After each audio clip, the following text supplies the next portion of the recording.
Here with you all. Amazing. I would love to just start with a couple deep breaths with everybody, if you would.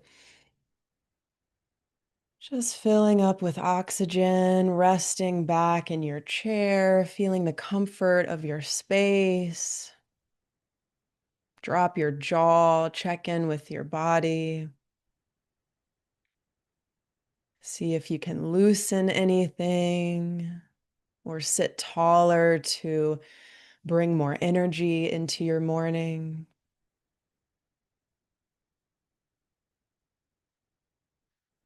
Just taking about 2 more deep breaths together.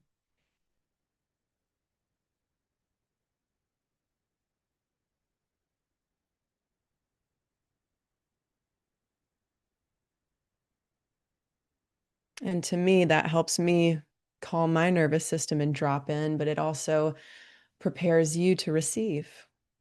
And so you can feel your back body, loosen your shoulders, and I'm very excited to share this with you. So I'm going to be mindful of time. So I have 25 minutes. Okay, great.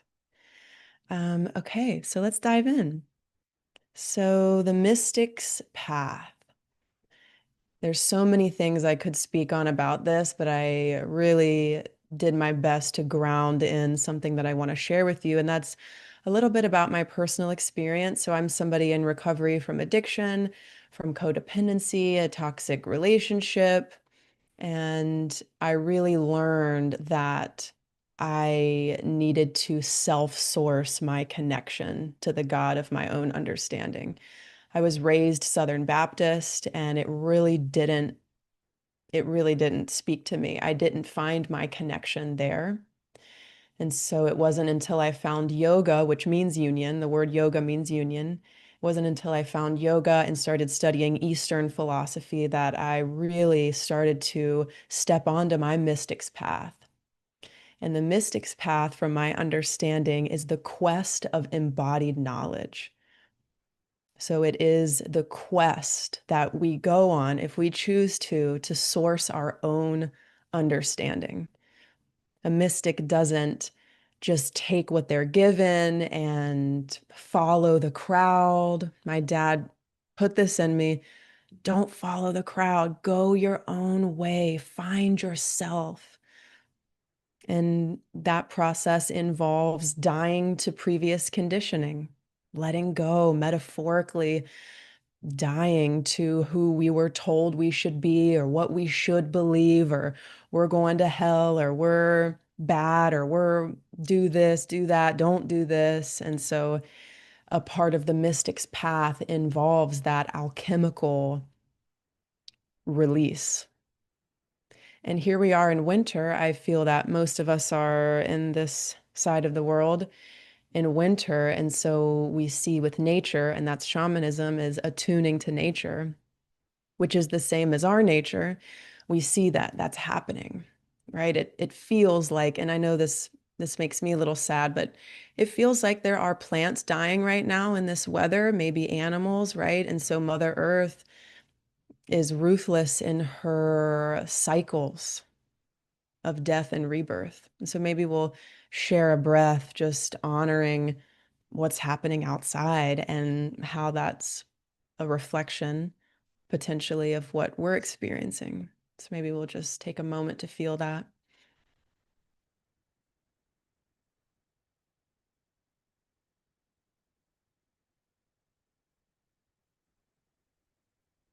And allowing for that stillness.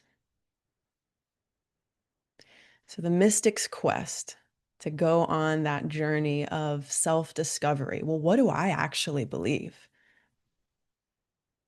Who do I want to be? That's, to me, the greatest journey we can say yes to, is walking into the unknown, because here's our known path, our upbringing, our genetics, our family history, the beliefs in the bloodline. That's that familiar path.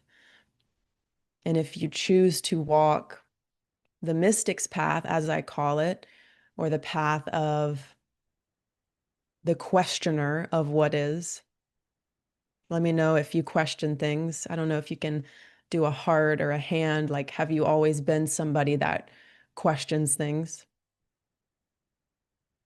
Lots of hearts. I love it. Fun. Yeah. And so you're my people. Yes. How cool is it that we get to be together in this?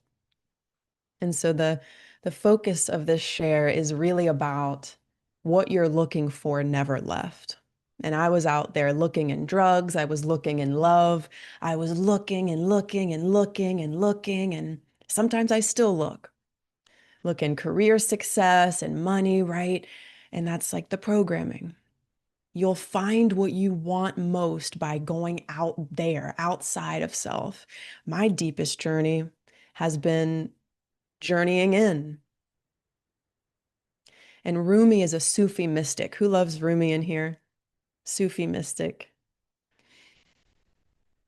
Rumi has this beautiful poem called The Treasure's Nearness. I'd love to read it real quick because this really encapsulates the mystic's quest, which is the great return, coming back to it's like the heroine's journey, right? Where you go off on this big quest and then you come back to your community, you come back to maybe where you came from. Maybe you're living at the same place or same city, but you're different. You're not the same. So this is a level of returning to the essence of you in that it never left. So I would love to share this with you.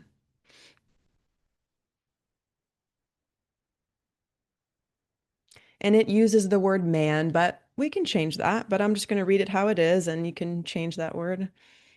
A man searching for spirit treasure cannot find it, so he is praying. A voice inside says, you were given the intuition to shoot an arrow and then to dig where it landed, but you shot with all of your archery skill. You were told to draw the bow with only a fraction of your ability. What you are looking for is nearer than the big vein on your neck. Let the arrow drop.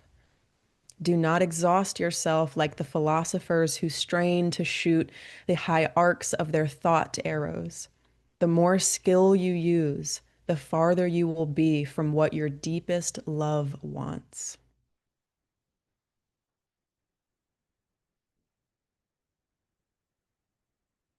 And that's the humor. Shamanism and Buddhism have both taught me that it's actually a little bit funny. We're like, I was out here looking. I was looking over here and looking over there and looking for something to satiate my soul. Anybody knowing what I'm talking about here, in recovery or healing from codependency? So how do we find it? Well, there's a million different paths, right? The mystic's path. One element here, because I want to give you some points. One element is the question is the quest. If you have something to write that down with, that'd be amazing. The question is the quest. I learned that from my shamanic teacher, Alberto Violdo. And what does that mean? It means that you just open your mouth and you ask, God, what would you have me do? Divine Spirit, Source, Yeshua, Yahweh, whatever that is for you. Mother Earth, the source of love, who am I? So we don't settle for who we're told we are, yes? We don't settle for what people say we are. We go on the quest, and the question is the quest. Have you ever started praying and, I invoke heavenly energies to be with me now, to help my heart heal? And that's who has seen that work. I'd love to see some hearts, some hands, whatever it is. Who has lived a prayer and has received because you humbled yourself to ask? So I asked a question because I used to hold a lot of pain for the world. I would see trash bags in the trees and I would cry and get angry. And I would hold a lot of shame because I have a lot of privilege. And I felt bad about that because some people can't eat. And I would just feel like I just had to hold this pain because I have it so good. And that's a mind trip. And so I asked in my meditation, I opened my mouth and I said, God, what state of being can I be in that is the most helpful on this planet? Because I was holding sorrow, I was holding grief, I was just right there with my big backpack of stones. And it was heavy. And I looked around and everything was okay. Here's my beautiful house. I'm safe, but I'm holding this. I'm just suffering. And I said, what state can I be in? I took it to the altar. I asked my question. The question is the quest. And I heard joy. I heard love. But again, don't take what I heard. Ask that question at your altar, right? And that's just a metaphor, unless you have an altar. That's just what I received. It said joy. It said peace. So these questions bring us into our experience of truth in the body, not what we read, not what we hear, not what we receive from the outside in, from the wisdom from the inside out, which is called gnosis. I love it. Katrina says, I have an altar. Yes, take it to the altar if you want. Yeah, take your big questions. And something powerful happens when we say them out loud. You notice that? When we speak life into ourselves and we ask.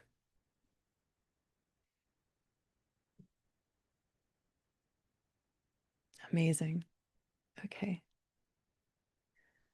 Check the comments. Okay, great. Why don't we share a deep breath? We'll move into the meditation here in a moment.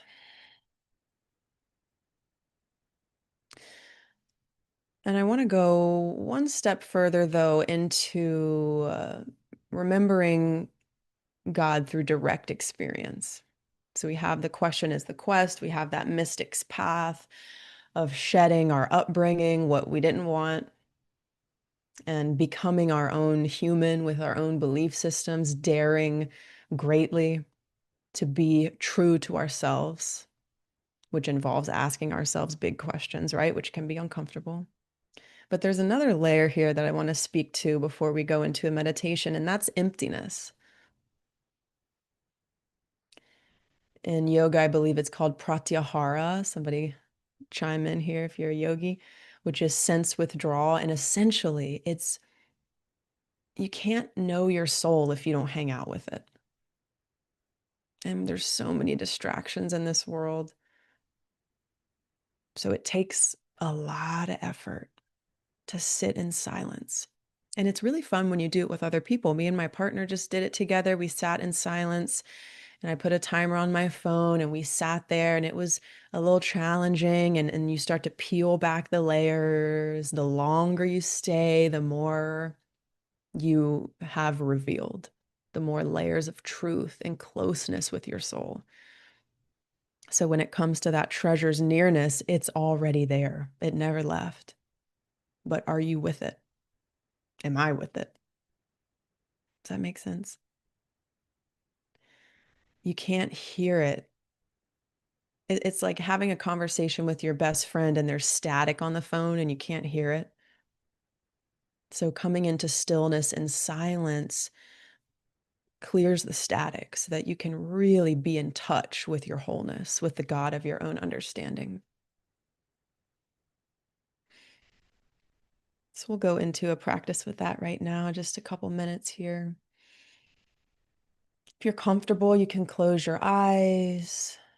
Do whatever is true for you. What's true for me and how I meditate might not be true for you. You might want to lay down, you might want to stand up. I don't know what your practice is or what you're called to do.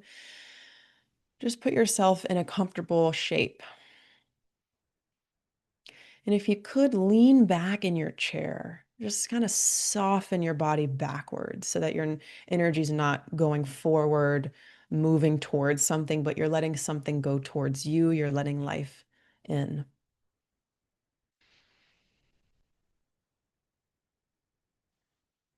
And just acknowledging how special it is that we get to share this together. It's always stronger in groups. So we come into stillness in the body if you can. Wiggle out any tension, drop into stillness, drop your jaw, relax your brow line. And there's your breath, the gateway between you and God, you and heaven, you and the spirit world, right? The breath is the vehicle that we journey in to access the invisible world. And I like to think about just getting swept up by my breath, just big, luscious breaths in and out. Don't just watch your breath, enjoy it, breathe. That's a gift.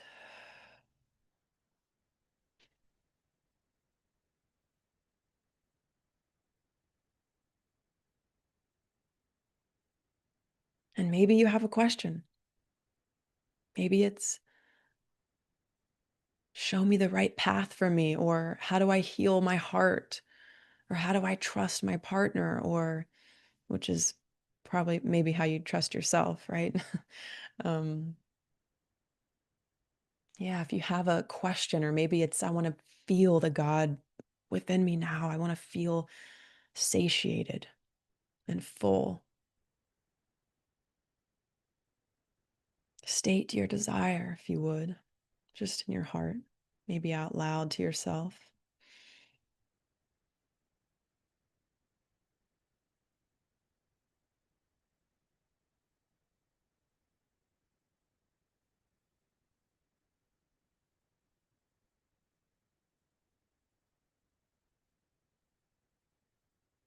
And I'll give you a mantra that my shamanic teacher gave me that's really simple. A child can do it. That's the goal, right? You can teach it to a 3-year-old. Every inhale you repeat in your mind's eye on the inside, I am. Every exhale you repeat breathing. Give your mind something to be with, right?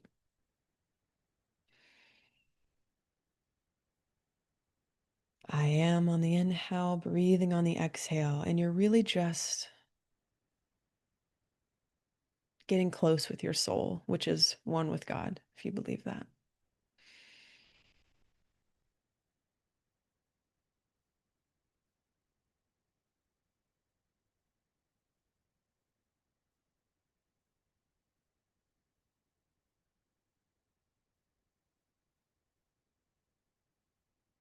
And we'll just rest here, breathing together, having the commitment and the integrity to sit with yourself, to release distractions just for now.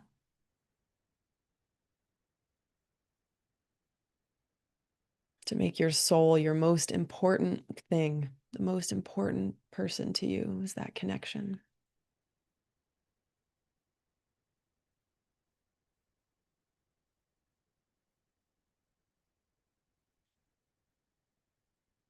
Notice what that feels like. Notice what's there. Welcome what's there in terms of emotions or your experience.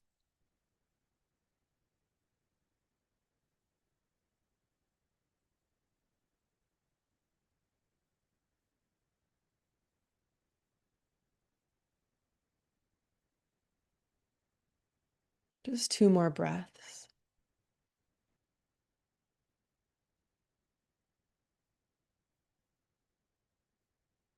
Maybe you see yourself glowing,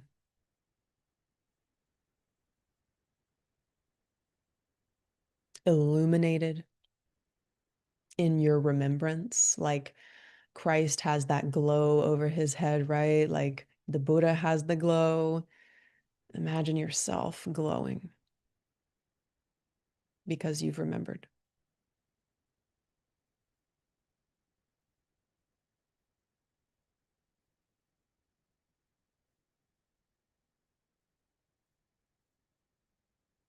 And if I have studied correctly, then the Buddha and Christ said something similar, that you can do it too. It's in you.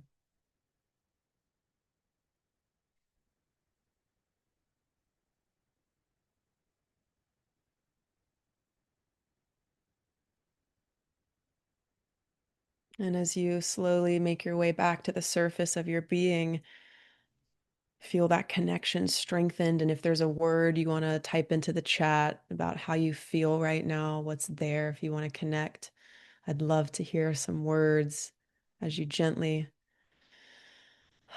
sigh and return back to the surface with that connection that you've always had. Rising, says Maureen. I love it. Thank you for sharing. And then you might also notice, looking around your space, that centered, says Christina. I love it, that maybe it's the colors are more vivid. Maybe you're here a little bit deeper. Does anybody feel a little bit more here? Present, says Katrina. I love it. Amazing. Okay, well, I feel that we are at time, and I would love to share. I'm centered, Carol. I love it. Thank you all for joining me in that. Open and tender. I love it. Grounded, says Robin. Oh, yeah. Valerie says Ashley will be presenting our 9 a.m. contemplative service on February 8th at Unity. Would love to hang out with you. Would love to get to know you. That's going to be really fun. And then I'd love to invite you, if you want to connect with me. I have a free interfaith community. I'm also training to become an interfaith minister. I'm already a shamanic minister, but I will drop that in the chat, completely free. I drop interfaith teachings, for example, Buddhism teachings, Hinduism, all things to guide and serve the empowerment of seekers. So I will drop that link, and through that link, I have free teachings, a whole thing on planetary astrology. There's a library of teachings. Would love to connect with you in there. I do a free teaching in there every Monday, interfaith teaching, and it's a really beautiful community. And through that link, you'll find my podcast. I have a podcast called Spiritually Empowered. That's really fun.